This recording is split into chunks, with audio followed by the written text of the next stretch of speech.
Hi, this is Ken and Michelle Bass. And you're listening to the Resilient Parenting Podcast.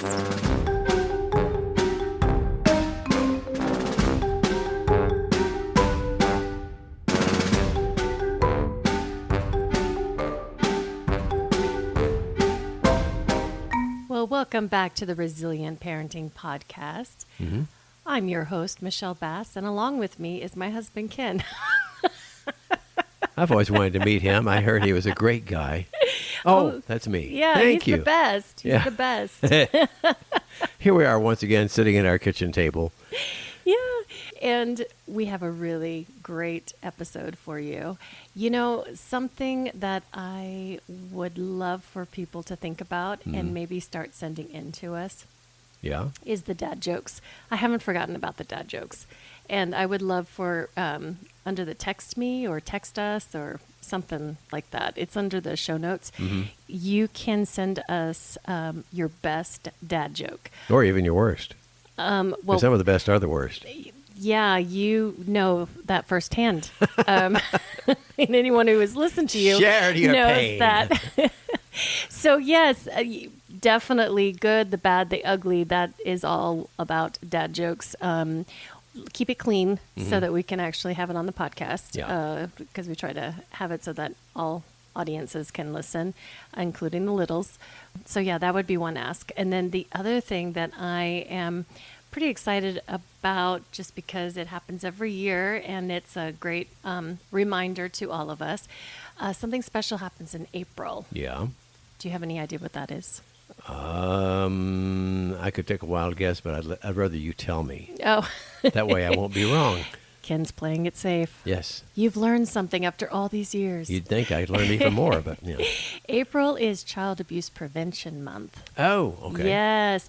And you know, one of our sponsors is, well, the only sponsor, is the Idaho Children's Trust Fund. Mm-hmm. And their whole mission is to prevent child abuse. And bring awareness. Bring awareness, absolutely. So there's going to be lots of different activities happening in the month of April. Mm-hmm. And you may see some blue and silver pinwheels around your community. And you know what that represents? The month. Yeah, it represents child abuse prevention awareness. So when you see those pinwheels, I hope you give yourself a little smile, because that organization is doing their part to support this cause.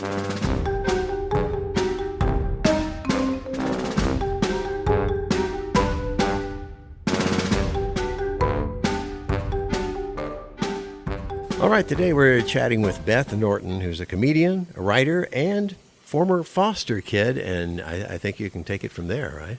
I was going to say, and so much more.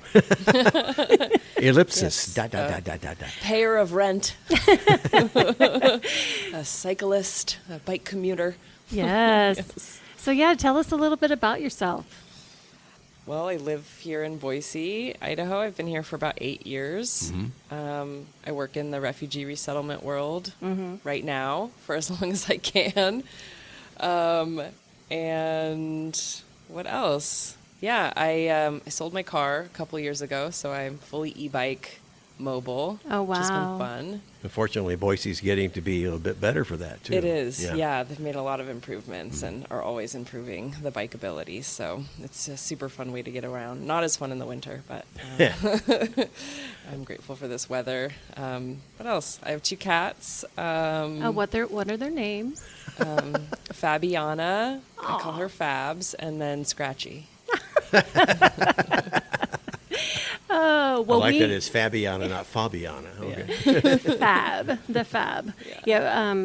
For those that listen to the podcast, they're familiar. We have a couple cats, but one is very, very interested in being part of the podcast. So, nice. He's always doing something, and we're Draco. This is for you. Oh, that was different. No.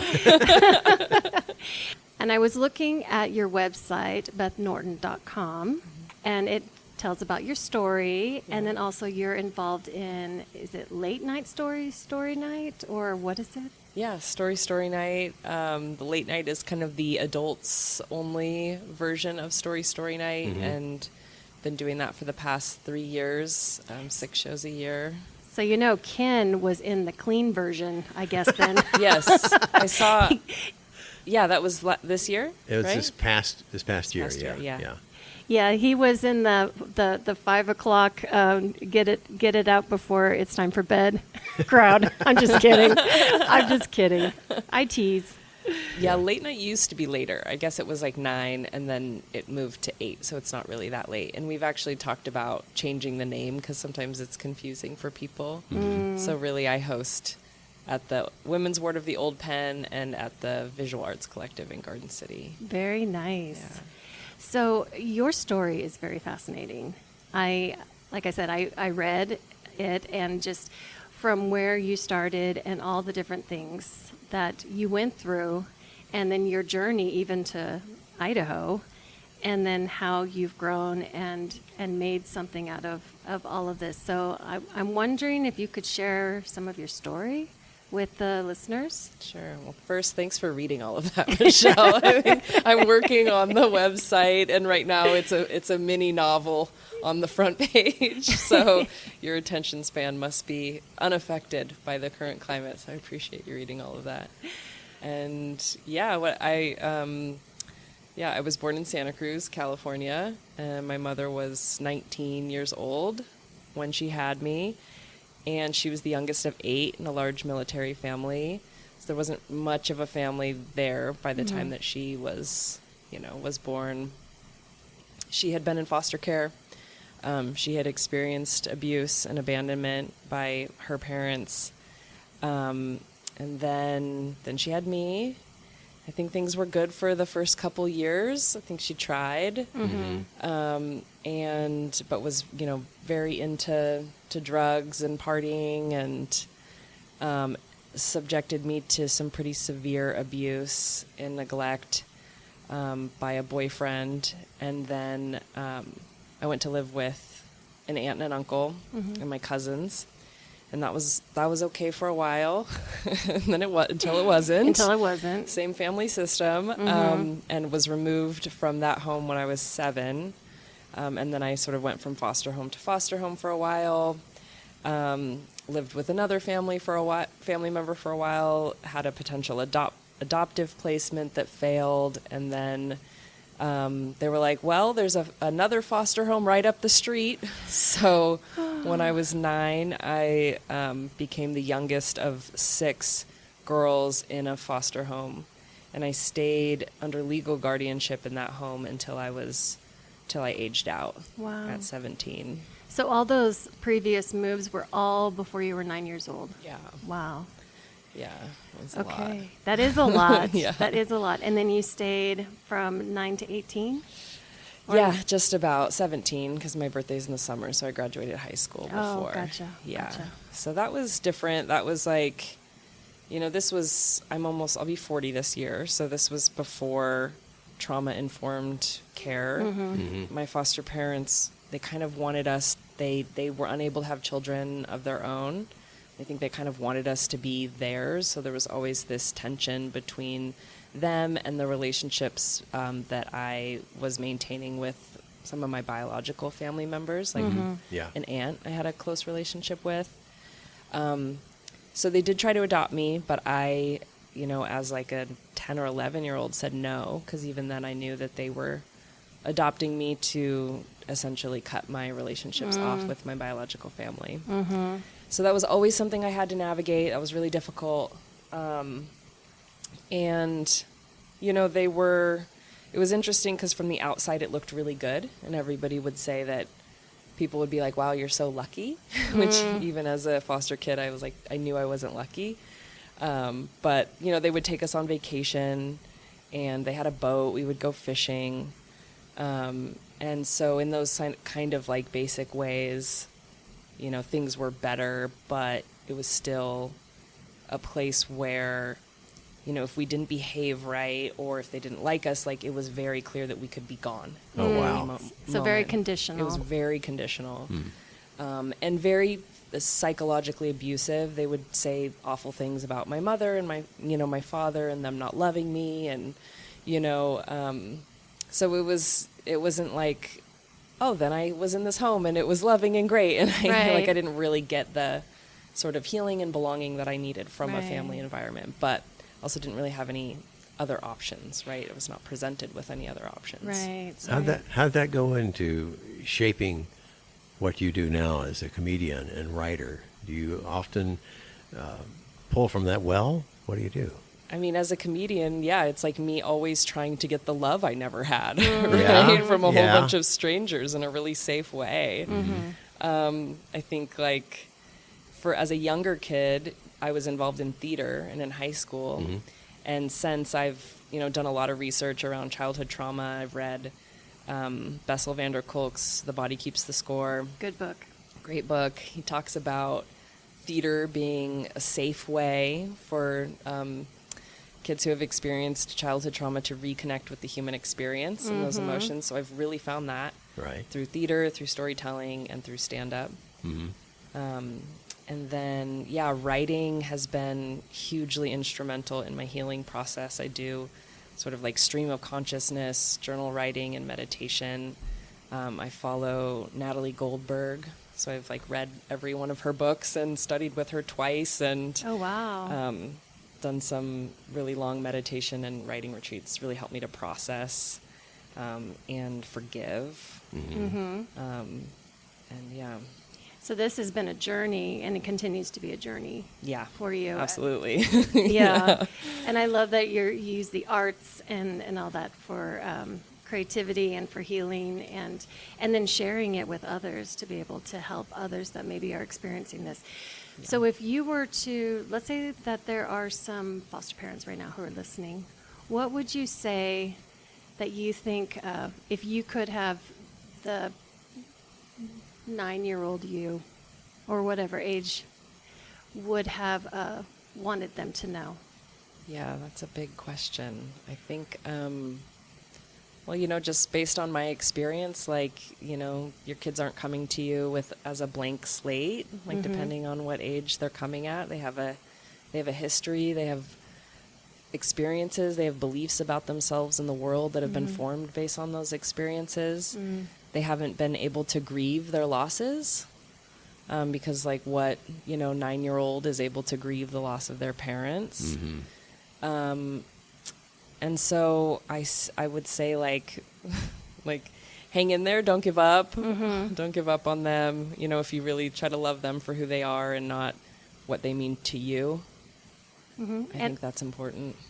And something that you brought up before, that loving the child is also accepting the family. Yeah. Accepting that is a part of the child. And whether you agree or don't agree with their lifestyle or what they're doing, that is a part of the child. And so it's healthier for the child to be able to have that connection in some way. Even if they're not able to have full-on connection, how they identify as being part of that family. You don't want to talk poorly about them because that's really It's a talking reflection poorly on them. Yeah, exactly. I forget who said it, but somebody was like, if you are critical of a parent or negative, or you disparage a parent, you're disparaging a part of that child. Absolutely. So what ended up happening after you turned 17? I went to college thanks to that aunt who had stayed in my life. She and some of my other extended family lived in Chico, California. So actually my foster parents, the summer before my senior year of high school, moved us from the mountains of Santa Cruz to the Outer Banks of North Carolina.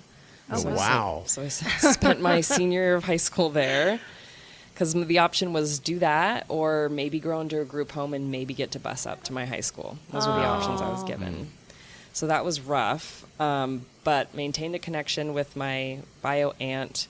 I graduated. I was always really good in school. I graduated with a 4.0 and 6 college credits from AP classes. Wow. I had a job full-time at a diner.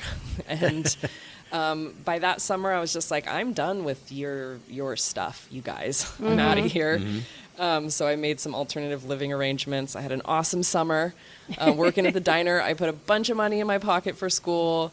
And then I transitioned right to Chico State and was good enough that I had family there who they helped me get I didn't have a driver's license, even though there was no reason why I shouldn't have had one. Didn't have so they helped me get a driver's license, helped me get my first car. When the dorms were closed on Christmas break, I had somewhere to go to. So it was, huge for me to have that connection there. And I graduated in 4 years, and then I was like, everybody had just been like, just go to college. And I went to college, and then I was like, what do I do now? Everyone's like, good luck. That was the extent of our advice. Yeah, and then life began. Oh, goodness. It really began. Yeah, and I worked in a variety of programs. I worked at a Boys and Girls Club Teen Center. I graduated into the financial recession, so I graduated in 2007 from college, right? So I really wanted to work with youth and teens. I had gone to a summer camp for kids in foster care in Santa Cruz from the time I was 9 years old until I was 12, and then I became a counselor at 13, and I went all the way through college. So I was a counselor for like 10 years.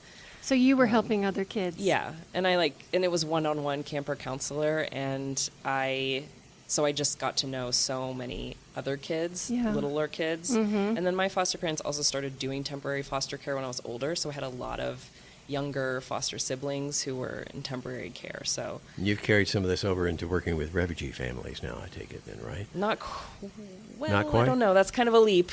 Is it? My mind does that. It leaps a lot. I mean, it solidified my love for children and my understanding that as a society, all of the children are ours. I really believe that. It's our responsibility, collective responsibility, to make sure that they're taken care of. And I just grew to love so many other kids that had been like me, and I think we're a special group. I still meet adults. I just met Derek Clark. He's did a talk at Jump. He's kind of one of the best known speakers, survivors of abuse and the foster care system.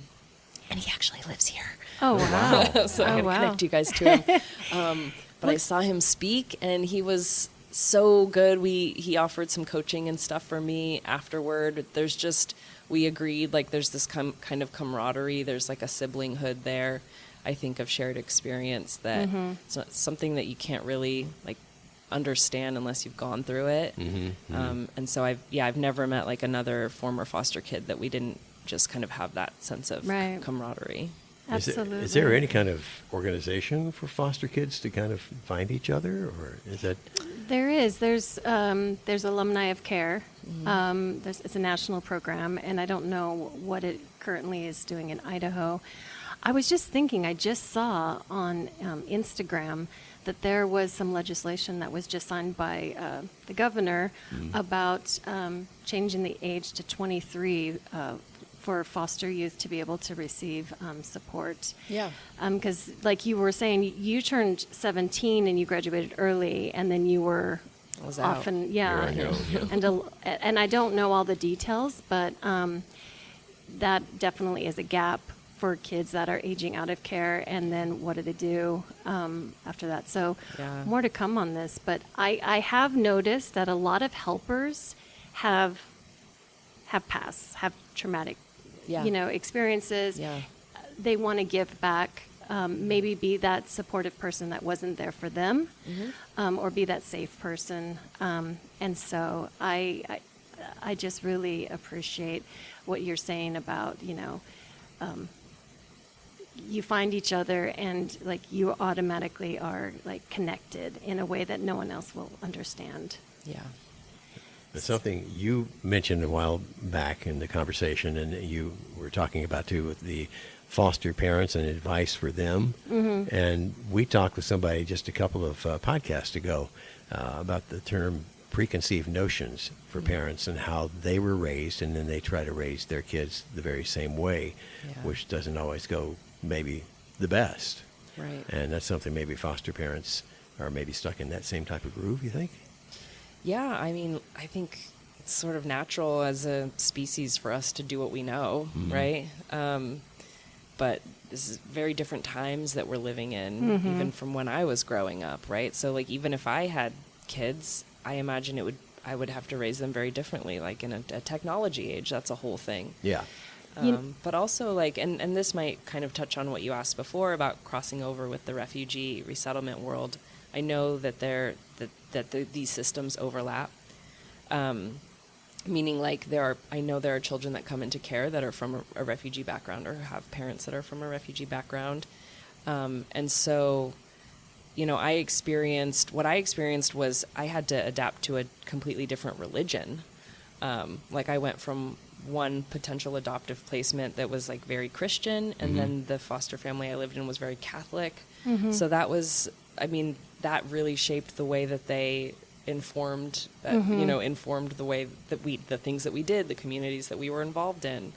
And then there's also, this comes up a lot, but like foods that are familiar to kids, and you know, if a kid grows up knowing a certain kind of food, if you think about it, like that connection to like comfort and that feeling of home is really tied up in food. So Right. Absolutely. you might not be able to expect a kid who's been just eating chicken nuggets forever to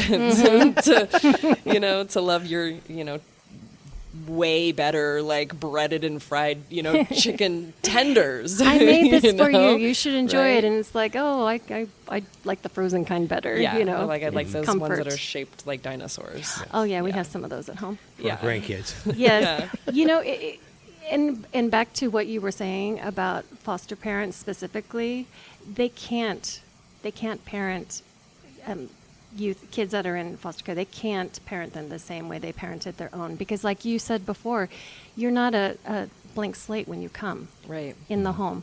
Yeah. And you bring things. You bring like what you brought from your mom, the time that you spent, and like certain foods, even, you know, if it's chicken nuggets or, you know, even some cultural things. And so I think that that's really important to just say to everyone who's listening that that yes, you have your family and your culture and what that you want to share with the child that's in your home, but also learn from the child and bring that also in the home. How would Yeah. it have been if they had done that for you? Oh, I don't want to spend too much time thinking about that. Better. I might not have had to do like 20 years of like therapy and work and belonging work and all of this stuff, and like, you know, may have avoided a lot of pain and a lot of disappointed partners. But I will say one thing, it would be really, I think, important for your listeners to know, something that it's only really been in the last maybe few years that I've realized, but I've realized that when I still to this day like have a triggering event and I react and I express that reaction to someone, what I've realized is that's typically someone that I feel safe with. And that's why that reaction is coming out. It's because I've trusted that person enough to let them see what's happening for me in a real way. And what you do with that then will determine whether they continue or not. And I would say if you get to the place where you've tried to correct a behavior that to you is inappropriate, lashing out or yelling or something, to the point where now the child is reticent, I would encourage a parent to reflect and actually look at what's going on with that child. So I think the way that parents respond to quote unquote behaviors or triggering events, or really just the act of a child pushing away. This is something that I did a lot. I still do. Yes. Pushing away it's not actually, I mean, it is like, it's get away from me. I'm scared because I'm starting to feel loved. And that really scares me, because right on the other side of love, for me, like right on the other side, I couldn't feel love without feeling terror. I mean, pure terror. Yeah. Because right on the other side of that for me growing up was always betrayal. It was rejection. It was life-threatening abuse. Those things had interlocked for me. And it took decades of personal work to start to like separate those. And then, you know, even I've told so many stories about this stuff on that story night, which has really helped me to, you know, we take a theme and then tell a story around it, deliver it to the community. And then the community is just so accepting and loving and they just receive it, which has been so healing. But even this past year, I told a story about that script flipping, and I went from feeling love and belonging on the other side, like on the other side of a rejection I experienced, I felt love and belonging, and it sort of flipped the whole thing for me. Wow. And yeah, I think, yeah, I don't know. That's it. Cut that part out. The magic of editing. Well, you've offered up a lot of food for thought for both foster kids and foster parents. What would you say to foster youth that maybe are listening? What I say? Besides hang in there. I know, right? Yeah, I think for me, like I've my guiding sort of light has been this quest for freedom, and knowing that if I am stuck in these patterns, if I am not able to experience relationship and close relationship like I would really want to me, that is like a call to continue to look and to find something different. And when it comes to healing, there is no one way. There's no pill. There's no person. There's no job or pursuit that's going to do it. For me, just based maybe on my history, it's been a constant pursuit of many different forms. And the arts have been a huge part of that. But so has therapy, and therapy with a trauma specialist, and doing EMDR. That was huge. So has my relationship with nature. Right? Love nature. There's a whole physiological thing that's going on. And you have to understand as an adult that it's dependent on everything around you. It is dependent on what you eat, how much sugar you consume, whether you get sleep, whether you're exercising, and it will be so much more work for somebody who has experienced trauma and abuse and abandonment in childhood just to be able to regulate and feel comfortable in their own skin and live like, a life that they feel in control of, or not in control, but where they feel a sense of connection, relationship, love. But it's so worth it. And so if you don't feel it, or you feel like it's impossible, it's not impossible, but it will take a lot of work. Right. And yeah, don't give up. Just don't give up. And We're all gonna die riding your eventually. bike has been very therapeutic for you. Oh, Riding my yes. bike is, it's so, again, freedom. For me, freedom from car bills has Yeah. been huge. Yeah. I take that money and there's do that other too. fun things. And out in So, nature. Yeah. And that being outside. bilateral movement. Exactly. The bilateral, Yeah. yes, left and right hemispheres, Yes. walking, and Oh, so good for and you. community, I should say. Community is what it comes down to. You've got to find a community where you feel like you belong, and that community could be, it could be anything. Yeah. Yeah. Well, speaking of community, we're so glad that you're a part of ours. Thank you. And thank you for sharing your story with us. Thank you for having me. You guys are lovely. been This our was so pleasure. quick. And painless? Quick and painless. Time for lunch. That's our goal. Yay. Awesome.